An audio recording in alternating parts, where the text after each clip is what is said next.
चुनाव करीब है, आप देख सकते हैं किस तरह अभी एनडीए और इंडिया दोनों की बैठक हुई है, उसके बाद जो सारी चीजें नजर आ रही है, किस तरह से आंकड़े बताए जा रहे हैं कि 38 वर्सेस 26 पार्टियों का वो हो रहा है। आपको क्या लगता है 2024 के चुनाव में किसको जीत होगी? नफरत हारेगी, इंडिया जीतेगा। इंडिया जीतेगी। और वो तो कह रहे हैं कि जो इंडिया नाम रखा गया है इसमें भी रणनीति है। क्या रणनीति बताइए? कह रहे हैं इंडिया तो ब्रिटिशर से नाम दिया है। आप समझिए, देश कहां से कहां कर दिया इन्होंने। इंडिया बनाया था, इंडिया को आजाद कराया था, आज दोबारा से नए अंग्रेजों से आजाद कराने का समय आ गया है। आप समझिए, जब उस वक्त इंडिया को आजाद कराने में किनका योगदान था? जवाहरलाल नेहरू जी, अबुल कलाम आजाद, महात्मा गांधी जी, चंद्रशेखर आजाद, शहीद भगत सिंह, तमाम सुभाष चंद्र बोस, तमाम नेता थे। आज क्या है? आज ये आप बात करो कि 38 ये जो एनडीए है 38, आप देखिए 24 पार्टियां, एक भी सांसद नहीं है उन 24 उनके 38 में से 24 लोगों के, 24 पार्टियों के। उसके बाद उनके 7 पार्टी ऐसी है, एक सांसद है, और बाकी तो आपको पता ही क्या है। तो सोचिए 38 क्या है, ये 26 जो है उसमें समझिए। आज जरूरत है नफरत को खत्म करने की। लेकिन प्रधानमंत्री कह रहे हैं कि कट्टर भ्रष्टाचारियों का सम्मेलन हो रहा है। आपको लगता है भ्रष्टाचारी कौन है? भ्रष्टाचारी तो बीजेपी में तो शामिल है। आप मुझको बताइए, मैं आपको भ्रष्टाचारियों के नाम गिनाता हूँ, सुनिए, जिनको ये खत्म करने आए थे। भावना गावली, नारायण राणे, हेमंत बिस्व शर्मा, शुभेंदु अधिकारी, बीएस येदुरप्पा, प्रताप सरनायक, मुकुल रॉय, नितिन संदेश राय, ऋषि अग्रवाल। उसके बाद मोदी, ललित मोदी, नीरव मोदी, मेहुल चोकसी, विजय माल्या। कौन है? भ्रष्टाचारी कहाँ थे? भगाने का किसने काम किया? बताइए आप। मैं पूछना चाहता हूं आपसे, कौन सी मशीन है इनके पास? ये तो भ्रष्टाचारी को खत्म करने आए थे, अपनी पार्टी में शामिल कर लिया इन्होंने। और अभी नई आपने देखा होगा, अजीत पवार जी का भी देखा आपने, एनसीपी का देखा ना आपने। फिर कुछ दिनों पहले एक वीडियो बड़ी वायरल हो रही थी, 70,000 करोड़ का इन पे घपला है। और बताइए वो घपला सारा खत्म। अरे घपले तो ये कर रहे हैं बीजेपी वाले। कह रहे हैं जो जितना बड़ा भ्रष्टाचारी उतना सम्मान दिया जा रहा है इनको। अब आप खुद ही बताइए, सम्मान कौन दे रहा है? बीजेपी दे रही सम्मान। देश का सारा पैसा ये खा गए। 15 लाख रुपए देने के लिए आए थे ये। इन्होंने प्रत्येक आदमी के ऊपर 15 लाख से ज्यादा का कर्जा दे दिया है। नया बच्चा पैदा होता है ना, उसके ऊपर भी कर्जा है 15 लाख से ज्यादा का। 55 लाख करोड़ का कर्जा छोड़ के गए थे पिछले प्रधानमंत्री सारे। इन्होंने 100 लाख करोड़ का कर्जा कर दिया अकेले विश्व गुरु। आप समझिए, अपने आप को विश्व गुरु कहने वाले, लेकिन ये जिन्होंने देश की अर्थव्यवस्था पाताल में डाल दी है। जो महंगाई पर कंट्रोल नहीं है। महंगाई नरेंद्र मोदी की उम्र से ज्यादा तेज बढ़ रही है। महंगाई का मां नहीं बोल सकते, मणिपुर पे भी मां नहीं बोल सकते। ऐसे प्रधानमंत्री को देश ने चुना है। मणिपुर कहाँ का राज्य? मणिपुर किसका हिस्सा है? मणिपुर हिस्सा किसका, मैं आपसे पूछना चाहता हूँ। लेकिन मगर आज नरेंद्र मोदी जी अपनी जिम्मेदारियों से भाग रहे हैं। मेट्रो में घूम रहे हैं, अमेरिका चले जाते हैं। जब घर में आग लगती है ना भाई, तो घर की आग को बुझाया जाता है, शांत किया जाता है, तो ना कि उस जलती हुई आग को छोड़ के भागा जाता है। तो और ये जलती हुई आग को छोड़कर भागे अमेरिका। और बात करते फ्रांस की, लेकिन अमित शाह 2 महीने से ज्यादा हो गए। क्या हुआ? लेकिन राहुल गांधी तो खेतों में जा रहे हैं। मैं आपसे पूछना चाहता हूँ, राहुल गांधी जी की बात करते हैं। राहुल गांधी जी आज एकमात्र सबसे मिल रहे हैं, हर तबके से मिल रहे हैं। अमीर गरीब से गरीब लोगों को मिल रहे हैं। आप बताइए, मजदूर से मिल रहे हैं, किसान से मिल रहे हैं, युवाओं से मिल रहे हैं, बच्चों से मिल रहे हैं, महिलाओं से मिल रहे हैं, यहाँ तक कि हमारे वृद्ध लोगों से भी मिल रहे हैं। बताइए सर, आप लोग का दुल्हा अडानी से क्या रिश्ता है? 20,000 करोड़ किसका है? लेकिन पूछना चाहते हैं आपके चैनल के माध्यम से जनता से पूछना चाहता हूं कि जनता आप बताइए कि 20,000 करोड़ का जवाब क्यों नहीं देते नरेंद्र मोदी जी? आखिर क्या रिश्ता है इनका, और ये रिश्ता क्या कहलाता है? सर एक सवाल और उठ रहा है कि 26 जो आपके पास ग्रुप है, उसमें से प्रधानमंत्री का चेहरा कौन है? ये भी आपको बताना पड़ेगा। कह रहे नहीं, बिना आपको दूल्हे सुनो, की बारात है। सुनो सुनो, ये भी आपको बताना पड़ेगा। वो लोग कह रहे हैं कि बिना दूल्हे की आप ये बारात है। बताइए, एक मिनट मुझे बोलने दीजिए। आप मुझको ये बताइए, विपक्ष की आवाज कौन है, जमीन पर कौन है, सड़क पर कौन है, किस मतलब कौन उतरा हुआ है, और इन बड़ी बड़ी ताकतों से कौन लड़ रहा है? राहुल गांधी जी के पास क्या है पता है? सिर्फ एक बड़ा हथियार, जनता। लेकिन देश की जनता है राहुल जी के पास, बस। नरेंद्र मोदी जी के पास आज क्या है? कितनी जांच एजेंसियां हैं, पुलिस इनके पास है, सब कुछ तो इनके पास है, फिर भी आज डर रहे हैं। ये कहते हैं राहुल जी कुछ नहीं है। अगर राहुल जी कुछ नहीं है तो क्यों डरते हो भाई? आखिर क्यों डरते हो? आपने राहुल जी की सदस्यता भी रद्द कर दी, अब काहे घबरा रहे हो? इस देश के इतिहास में आप बताइए, मानहानि पर 2 साल की सजा, और सजा सुनाने वाला आदमी। हम न्यायालय की आदर करते हैं, दिल से आदर करते हैं, मगर आप बताइए आज उनका प्रमोशन हो जाता है। 21 जुलाई को बताइए आप, सुप्रीम ये देश की कोर्ट जनता जानना चाहती है। लेकिन मोदी जी ने कहा था एक अकेला सब पर भारी। तो बोल तो दिया मैंने, फिर क्यों सहारा लेने 38 पार्टियों का? बताइए। और 38 पार्टियां क्या है भाई? मैंने आपको बताया ना, 24 पार्टियों का एक सांसद भी नहीं है, और बाकी 7 पार्टियां जो हैं उनके एक सांसद हैं। ये घबरा रहे हैं, आज इंडिया से डर रहे हैं। और मैं कहना चाहता हूं, अगर आज इंडिया से डर है तो पाकिस्तान चले जाए। इंडिया जीतेगा, इंडिया जीता था और दोबारा जीतेगा। पहले अंग्रेजों से जीता था, आज ये नए अंग्रेजों से जीतेगा। संबित पात्रा कह रहे हैं कि राहुल गांधी खाली है, इसीलिए कभी किसानों से मिलते हैं, कभी कुछ करते हैं। आपके पास क्या है? मैं संबित पात्रा जी से कहना चाहता हूं, आप तो आसाम मणिपुर यहाँ के इंचार्ज हैं, प्रभारी बताएं। सुनने में आया प्रभारी हैं, आपने भी जलता हुआ छोड़ दिया, और आप बात करें राहुल जी की।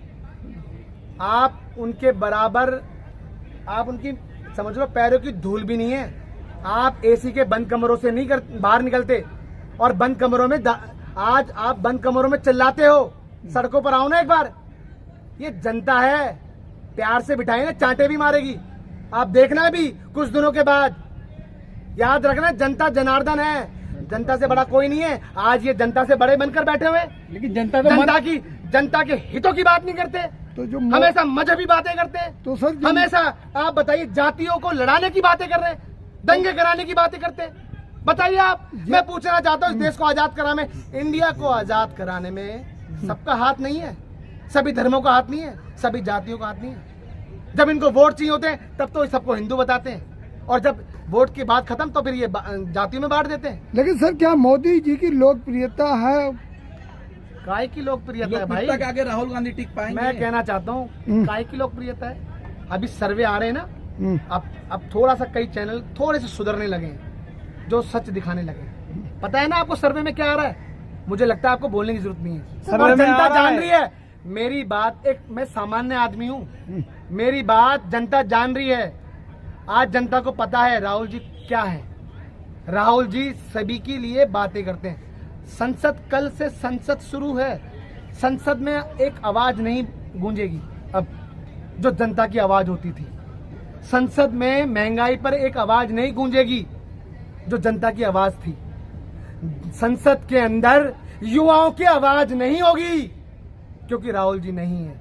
और एकमात्र राहुल जी हैं जो युवाओं के लिए, महिलाओं के लिए, सभी के लिए, सभी धर्मों के लिए, सभी जातियों के लिए एक राहुल जी हैं एकमात्र, जो इस बड़ी शक्ति से के सामने बोलने का साहस रखते थे। नहीं, बताइए, ये ईडी सीबीआई को भेज के आप बताइए, भेजने का काम करते हैं, जांच एजेंसियों का गलत दुरुपयोग करते हैं। याद रखिए, ये समय का चक्र है, घूमेगा नरेंद्र मोदी जी, याद रखिए। आज आप जिस तरीके की राजनीति आपने उतारू कर दी है, याद रखिए, दूसरों पे उंगली उठाने से पहले बाकी 4 उंगली मुड़कर आपके पास आती है, याद टंका बज रखिए। रहा है, तो कौन होगा टंका। प्रधानमंत्री और मैं एक का बात दावेदार? है, कौन टंका होगा बज रहा है। प्रधानमंत्री का अरे दावेदार? भैया है, कौन होगा प्रधानमंत्री का मुझको दावेदार? लगता है अभी भी जब आपको बताना चाहिए। आईएनसी प्रेसिडेंट ने क्लियर कर दिया है कि राहुल गांधी को नहीं चाहिए गद्दी। देखिए, अब मैं आपको कहना चाहता हूँ, सुनिए मेरी बात ध्यान से। हकीकत में अगर राहुल जी को प्रधानमंत्री बनना होता तो मनमोहन सिंह जी की सरकार में राहुल जी प्रधानमंत्री बन सकते थे। मुझको लगता है कोई रोकने वाला नहीं था, कोई टोकने वाला नहीं था। मगर नहीं, तो फिर ऐसा कौन नहीं था। होगा? फिर कौन? अभी भी मैं बता रहा हूँ, समय वक्त ऐसा आएगा, सबको जरूरत होगी। नहीं, राहुल जी ही बनेंगे, मैं बता रहा हूँ अभी भी आपको। एकमात्र राहुल जी है, राहुल जी के पास विजन है। आप किस चीज के लिए बात करना चाहते हैं राहुल जी से? मैं कहना चाहता हूँ, आप किसी भी टॉपिक पे राहुल जी से बात करो ना, एक सुंदर सी मुस्कान में राहुल जी हर चीज का जवाब देते हैं। नरेंद्र मोदी जी का चेहरा देखा आपने कभी भी? 12 बजे रहते हैं, घबराते हैं, डर है, जैसे लोग डर तो उनके कहते हैं पीछे। बड़ा शांत चेहरा है उनका। किनका? नरेंद्र मोदी जी का। आपको लगता शांत है? अब वो तो लोग आप कहते ये हैं। सोचिए, उस चेहरे के पीछे, नरेंद्र मोदी के चेहरे के पीछे कितने राज छुपे हुए हैं बताइए आप। 100 लाख करोड़ का कर्जा, 100 लाख करोड़ का कर्जा। आप विश्वास नहीं करें, जीरो लगाते लगाते थक जाएंगे आप। लेकिन सर इतना तो देश के ऊपर कर्जा कर दिया इन्होंने। और आप सुनिए, गरीब जनता को क्या मिला? लेकिन संबित 400 रुपए का सिलेंडर 1150 का मिला, ये जनता को मिला। जनता को नरेंद्र मोदी जी ने दिया, उपहार दिया। 50 रुपए की दालें 200 रुपए में दे रहे हैं, 80 रुपए का तेल 200 में दे रहे हैं। और माफ कीजिए, नरेंद्र मोदी जो चाय बन कर आए थे ना, चाय बेचने वाले, 20 से 25 रुपए किलो का दूध भी 70 रुपए किलो का है। लेकिन किस सर चीज पे बात करूं मैं? संबित पात्रा कह रहे हैं कि राहुल गांधी और समझदारी दोनों एक साथ नहीं रह सकती है। मैं कहना चाहता हूं, बेईमान कौन है? शरीर आप मुझको बताइए, बेईमान कौन है? आज बेईमान ये नरेंद्र मोदी के लोग हैं, इनके सांसद हैं। आप मुझको ये बताइए कि स्विस बैंक में कितना पैसा जमा हो रहा है, कभी जानने की कोशिश की? ये जो नेता है, ये जो सांसद बने हुए, विधायक बने हुए, कहाँ से पैसा इनके पास आ रहा है? बड़ी बड़ी गाड़ियों में घूम रहे हैं, बड़े बड़े बंगले हो रहे हैं इनके, कहाँ से पैसा आ रहा है? अरे जनता का पैसा है भाई, और जनता माफ नहीं करेगी, याद रखिए। ये जनता का पैसा है, जनता एक एक दुखों का बदला लेगी जो जनता पर किए इन्होंने, प्रहार किए। याद रखिए, युवा बैठा हुआ है रोजगार के लिए, बड़े बड़े वादे किए इन्होंने। और सुनिए, देश की अर्थव्यवस्था, सब चीज तो उन्होंने पाताल में भेज दी भाई। क्या बात कर रहे हैं आप? आखिरी सवाल, क्या लग रहा है 2024 में परिवर्तन की लहर है या मोदी जी के पक्ष में हवा देखिए, चल मैं रही है? आपको बता दूं, परिवर्तन इंडिया ही जीतेगा, क्योंकि एनडीए के पास अब कुछ नहीं है। राम मंदिर, सुनिए मैं आपको बता दूं, 370 क्या है? क्या मिला लोगों को? आस दिल में है, राम की पूजा करो, कोई कृष्ण की पूजा करो, कोई मस्जिद में पूजा करे। हर धर्म को अधिकार है अपने अपने धर्म से, अपने अपने मजहब से पूजा करने का। मगर आज सच में लोगों की जरूरत क्या है? युवा को जरूरत है रोजगार की। अरे नए अवसर पैदा करने चाहिए, युवाओं को नौकरी के अवसर पैदा करने चाहिए थे इनको। है महंगाई, अरे भाई शिक्षा, आप सोचिए शिक्षा को कितना टैक्स लगाए जा रहे हैं, और फिल्में फ्री कर रहे हैं, टैक्स फ्री कर रहे हैं। युवाओं को ये अनपढ़ का, सुनो, ये अनपढ़ का हवाला, ये अनपढ़ है, उनके पास विजन नहीं है। मैं बता रहा कौन हूँ, अनपढ़ है? कौन अनपढ़ आपको है? पता होना चाहिए कौन अनपढ़। इस देश के प्रधानमंत्री क्या है बताइए? प्रधानमंत्री जी एमए इंटर पॉलिटिकल मैं साइंस कहना MA चाहता किया। हूँ, सबको पता है कि जब उनकी डिग्री बनी थी तो क्या था। नहीं, आप मैं प्रधानमंत्री जी कहना, को अनपढ़ नहीं कर सुनिए, सकते, एमए मैं किए हैं आपको आप। बताता हूँ, सुनिए, जो फॉन्ट का इस्तेमाल किया हुआ है, आप समझिए वो फॉन्ट का इस्तेमाल कब हुआ है? आप समझिए देश की जरूरत क्या है। देश की जरूरत है एक युवा चेहरे की, इस देश की जरूरत है राहुल गांधी की। मैं बता रहा हूँ आपको बार बार, राहुल गांधी जीतेंगे, इंडिया जीतेगा, नफरत हारेगी, ये बेईमान हारेंगे। अच्छा, एक आखिरी सवाल, जिस तरह आप देख सकते हैं हर राज्य में इंटरनल क्लासेस चल रहे हैं, चाहे वो कोई भी हो, चाहे वो टीएमसी वैसे कांग्रेस हो या कुछ भी हो, चाहे वो राजस्थान में, आपको लगता है उसके बाद ही टिकी रह पाएगी गठबंधन की सरकार? आप किन की बात कर रहे हैं? 38 की बात कर रहे हैं? हाँ, नहीं 26 की बात कर रही देखो हूँ। ना, सबको घूम फिर के 26 पे आते हैं। अरे 38 की बात तो आप आपने देखिए करी है, कितने तो मेरा प्यार। भी काम सुनिए है 26 सुनिए, मैं बता दूं आपको, 26 लोग किस तरीके से मीटिंगें चल रही है, कंफर्म हो गया, पक्का हो गया, अभी तभी तो इंडिया वक्त बना। है, वक्त सुनिए, है अभी। वक्त नहीं, लोकसभा सुनिए, इलेक्शंस में। मैं कह रहा हूं अब वक्त हमारा है, अब वक्त कांग्रेस का है, अब वक्त इंडिया का है। जो इन्होंने इंडिया को एक टुकड़े कर दिए थे ना, इस एक खरबूजे की तरह जैसे टुकड़े कर देते हैं ना खरबूजे का, उसी तरीके से इंडिया के टुकड़े कर दिए थे इन्होंने। राहुल गांधी जी ने भारत जोड़ा है, वो टुकड़ों को जोड़ा है। अखंड भारत की बात अखंड तो भारत सभी नहीं है, करते नहीं हैं नहीं ना। नहीं, आप गलत कह रहे हैं। अखंड भारत तो जवाहरलाल नेहरू जी ने बनाया था, उस अखंड भारत को बीजेपी ने, गवर्नमेंट ने तोड़ा है।